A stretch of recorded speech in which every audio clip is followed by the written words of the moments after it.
boa noite. Estamos começando um programa Não é Bem Assim e hoje nós vamos falar sobre eleições. Nesse primeiro bloco eu recebo aqui como convidado do programa o chefe do cartório eleitoral aqui da 31ª Zona Eleitoral, Diego Bonato Coitinho. Diego, obrigado pela sua presença aqui no programa, para a gente saber mais sobre o trabalho do cartório aí nessa pré-eleição, né? Obrigado pelo espaço, sempre é bom estar aqui com vocês. Bom, vamos entender mais o que o cartório faz, né? Agora, falta poucos dias aí para as eleições, né? Mas qual é o trabalho do cartório, qual é o envolvimento do cartório? O cartório, então, começa o trabalho eleitoral propriamente dito. Já em maio, nós tivemos, então, o fechamento de cadastro, que é a preparação do cadastro eleitoral para as eleições. Então, no dia 7 de maio, foi o nosso último dia de atendimento para listar o eleitor ou transferir o eleitor de um município aqui para Montenegro ou cidades que compõem a 31ª Zona. Então, o calendário eleitoral começou para o cartório, com maior afinco, digamos, no dia 7 de maio, onde o cartório tem bastante trabalho, atendemos centenas de eleitores que procuraram nosso atendimento no último dia. Então, passamos o mês de maio, com esse cadastro eleitoral ainda sendo aprimorado. Mês de junho, começando a convocação dos mesários. São 891 pessoas convocadas para trabalhar nas eleições aqui na 31ª Zona. Então, mês de junho, julho, normalmente é essa a atividade principal do cartório. Também entramos em agosto, porque é muita gente para ser convocada. E setembro, agora, começamos então a treinar estes mesários. No caso, o presidente e o primeiro mesário recebem treinamento no dia para o dia da eleição estarem capacitados a atuar com maior êxito na eleição. E o segundo mesário e secretário, que também compõem a mesa, eles recebem instruções do próprio presidente no dia da eleição. Cada sessão eleitoral, essa mesa é composta por quantas pessoas, assim, também? Nós temos, então, hoje, serão instaladas 204 sessões em toda a nossa zona eleitoral. Cada sessão eleitoral é composta por um presidente de mesa, que é o responsável pelo trabalho todo da mesa, o primeiro mesário, que substitui o presidente, e também o segundo mesário e secretário. E também alguns locais onde tem o maior número de sessões eleitorais, 3 ou mais, tem a figura do administrador de prédio, que é a pessoa responsável por coordenar todo o trabalho do prédio, caso falte luz no local, eleitores com dificuldade para encontrar a sessão eleitoral, prédios maiores. Então também tem essa pessoa que é muito importante no dia e que auxilia muito o eleitor.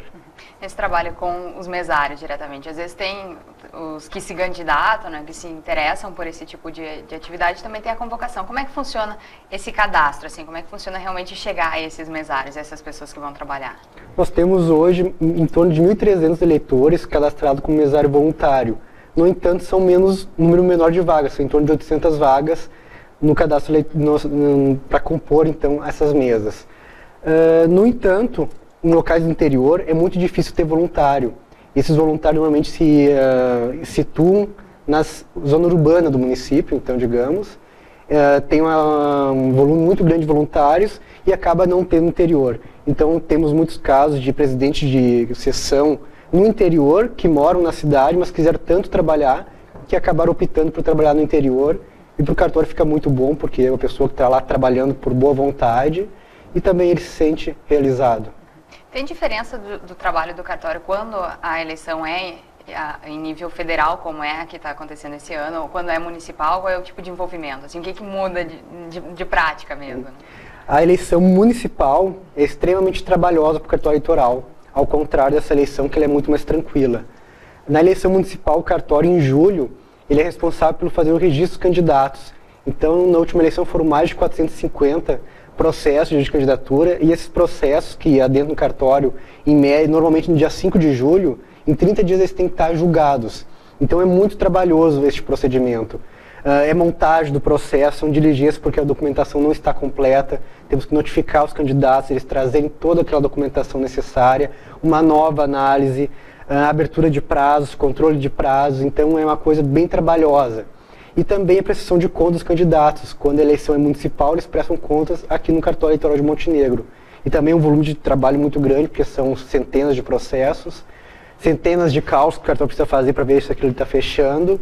E quando a eleição é geral, no caso, tanto prestação de contas como de candidaturas, é feita em Porto Alegre, no caso, para todos os cargos, exceto presidente, e presidente é feito em Brasília. Então acaba deixando o cartório nessas eleições gerais com muito menos atividade. O cartório pode focar então no trabalho do mesário. É uma eleição muito mais tranquila para o cartório. E também na questão da propaganda. Qualquer representação por propaganda irregular, ela é ajuizada em Porto Alegre ou em Brasília. E por vezes vem para o cartório eleitoral cumprir algum mandado de busca e apreensão. Mas é um volume muito menor de serviço até nessa questão da propaganda também. O cartório atua muito nessa questão de fiscalização mesmo, né? Como é que funciona isso até mesmo no domingo de eleições, assim? Vocês estão a postos, tempo integral, né? Exatamente. Desde o dia 6 de julho deste ano, o cartório está abrindo diariamente, de segunda a sexta, do meio-dia às 19h, e no sábado, domingo e feriados, das 15 às 19h. Então, do dia 5 de julho para cá, estamos com o cartório aberto todos os dias. Eventual denúncia de propaganda irregular, então é recebido no cartório, encaminhada à juíza para ela analisar se é o caso ou não de recolhimento. Até o momento, estamos já na metade, quase de setembro, não tivemos nenhum caso de recolhimento de propaganda nessa eleição, está bem tranquila, até porque costumeiramente é nas últimas semanas realmente de setembro ou início de outubro que o cartório tem maior demanda, até porque os políticos vão para a rua e colocam suas propagandas, então é mais para o final, já era esperada essa calmaria temporária. E o cartório eleitoral no dia da eleição, ele trabalha das 6 da manhã até o encerramento da votação e da totalização dos votos, que em torno das 7h30, 8 horas da noite, então, o cartório encerra o trabalho.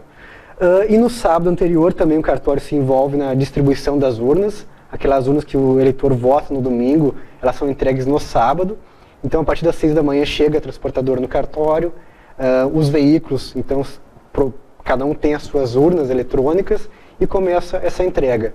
O presidente de mesa no sábado de manhã, junto com o primeiro mesário, vai montar essa urna eletrônica no local, instalar a urna e montar a sessão, testar a urna para ver se ela não está danificada, até pelo transporte pode danificar a urna, e depois liga e confirma para o cartório que está ok. Normalmente terminamos essa atividade da entrega das urnas pelo meio-dia. E no sábado de tarde, então, ficamos de plantão também, alguma eventual propaganda irregular. E no domingo, então, o cartório tem plantão o dia inteiro para denúncia de boca de urna, mesário que tem alguma dificuldade com o eletrônico, caso tenha que substituir. Então, estamos de plantão também, domingo o dia inteiro. Falando um pouco dessa questão da boca de urna, né, que às vezes é tão comum, né? O que caracteriza, quer dizer, já teve também em eleições passadas, casos aqui na cidade, aqui na região também. Como é que vocês identificam, né? Como é que as pessoas podem fazer essa denúncia também para vocês? Né? O que é? Começamos pelo o que é a boca de urna. Sim. O que é a boca de urna? É a intenção de uma pessoa em induzir o voto de outro eleitor no dia da eleição. No dia da eleição é proibido qualquer forma de propaganda. O que pode, no dia da eleição, o eleitor propagar? Digamos, ele pode ter a sua manifestação individual e silenciosa da sua preferência por um candidato. Então ele pode usar broches, dísticos, adesivos, bandeiras de maneira individual. Ele pode portar isso pela cidade quando for votar. Ao entrar na sessão eleitoral ele deve recolher a bandeira, votar, daí pode sair com a sua bandeira, mas não pode ter aglomeração de pessoas. Isso caracterizaria a boca de urna. Então não pode ter bandeiraço, ficar imóvel num ponto da cidade com a bandeira. Isso tudo pode caracterizar a boca de urna. O mais comum na boca de urna é durante a própria fila da sessão eleitoral, alguém pegar um santinho e entregar para o outro a vota nesse candidato que eu acredito que ele seja o mais apto para exercitar o cargo. Isso é o mais comum. O que nós orientamos? Tendo essa situação, ligue para o cartório eleitoral ou procure, que normalmente perto da sessão eleitoral fica um membro da Brigada Militar, um soldado, e se ele está ali próximo, ele já pode fazer o flagrante e encaminhar então a ocorrência. Mas é muito raro nós temos casos de boca de urna, denúncia que acaba ficando difícil de se confirmar depois de muito tempo. Se a pessoa não liga na hora, também, né? Exatamente, até a pessoa vota, vai embora, depois fica difícil localizá-las ou qualificar a pessoa até para encontrá-la posteriormente. Vamos falando ainda um pouco nos direitos, né, já que as pessoas podem se manifestar silenciosamente, né, a opinião. Quais são os outros direitos do cidadão também? Quais são os deveres que ele tem na hora e nesse domingo de eleição, né? Então, o dever, todo eleitor maior de 18 anos, menor de 70 e que seja alfabetizado, tem a obrigação de ir votar no dia da eleição. Teremos o primeiro turno no dia 5 de outubro e o segundo turno no dia 26 de outubro, caso tenhamos, então, o segundo turno para governador ou presidente. O voto é um direito que ele tem e também um dever, que no Brasil o voto é obrigatório. Então, como é que funciona a votação? Aqui em Montenegro funcionará como sempre funcionou. O eleitor vai comparecer no dia da eleição com a sua documento oficial com foto, que pode ser carteira de identidade, carteira de motorista, carteira de trabalho, passaporte, certificado de reservista ou carteira profissional, como da OAB, CREA, CRM, conforme o caso. E deve aguardar, então, em fila, com esse documento, até o presidente de mesa chamar ele para votação. O que nós teríamos de diferente das eleições anteriores? Temos 3 municípios que terão habilitação do eleitor pela biometria. Então, Maratá, Aparecido Novo, São Pedro da Serra, na última eleição, passaram por um recadastramento de eleitores com coleta de dados biométricos.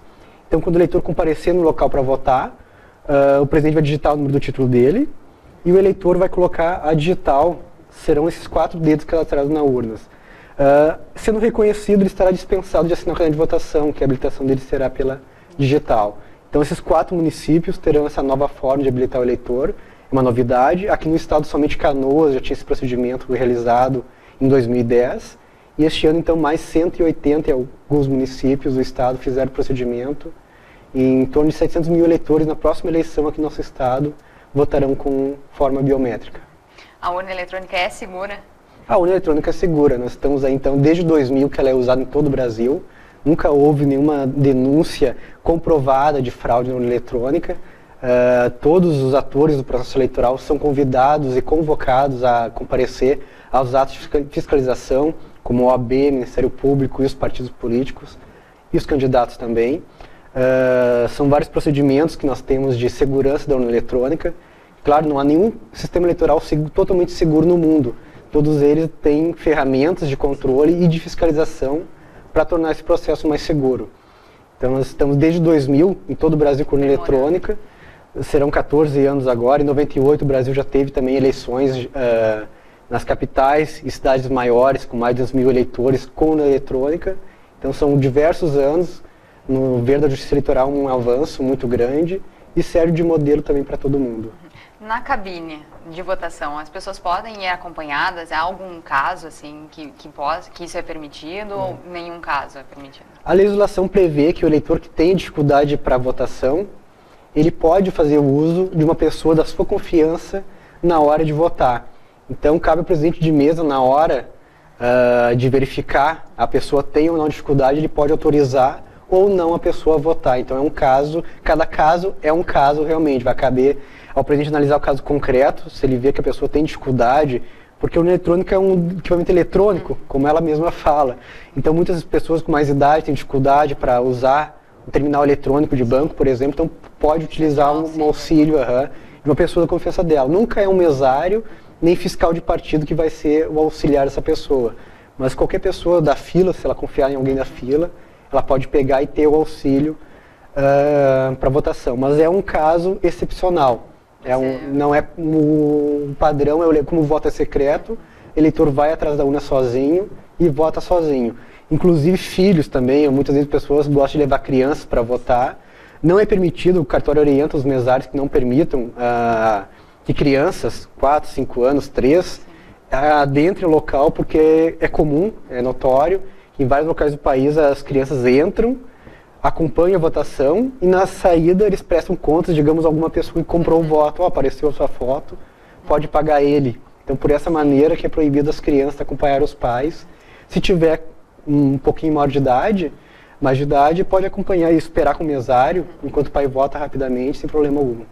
Acho que nosso tempo está meio que encerrando aqui, mas acho que é importante também a gente falar da questão de justificativa, né? Quem não puder votar, ou quem por algum imprevisto, alguma coisa, tem que justificar, né? Como é que funciona esse procedimento também? E se não justificar, o que acontece, né? A justificativa é muito simples. O eleitor não está no seu município no dia da eleição, ele vai em qualquer urna eletrônica do país e justifica a ausência. É só levar o documento de identidade e o número do título de eleitor. Caso ele não tenha o número do título, ele pode ligar para qualquer cartório eleitoral do país, que eles vão fornecer então o número do título para ele poder justificar. Caso esteja fora do país, quando retornar ele tem 30 dias para justificar a ausência.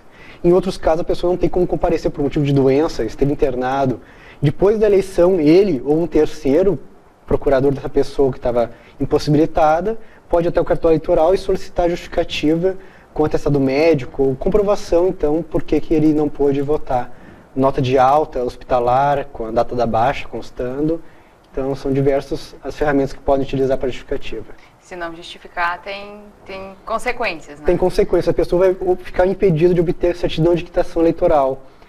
Sem a certidão de quitação não pode tirar passaporte, nem renovar passaporte, não pode fazer matrícula em instituições de ensino superior públicas, não consegue regularizar CPF, que também fica com diversas dificuldades. Então são diversos impedimentos que ela vai ter, não pode ser nomeada em concurso público.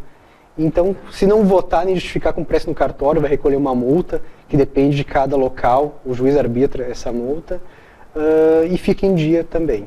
Perfeito, então, Diego. Quero agradecer muito a tua presença aqui no programa, a gente conheceu um pouco mais do trabalho aí do cartório, e nesse domingo aí, com certeza, vai ter muita atividade, muito trabalho mesmo. Com certeza. Muito obrigada. Obrigado.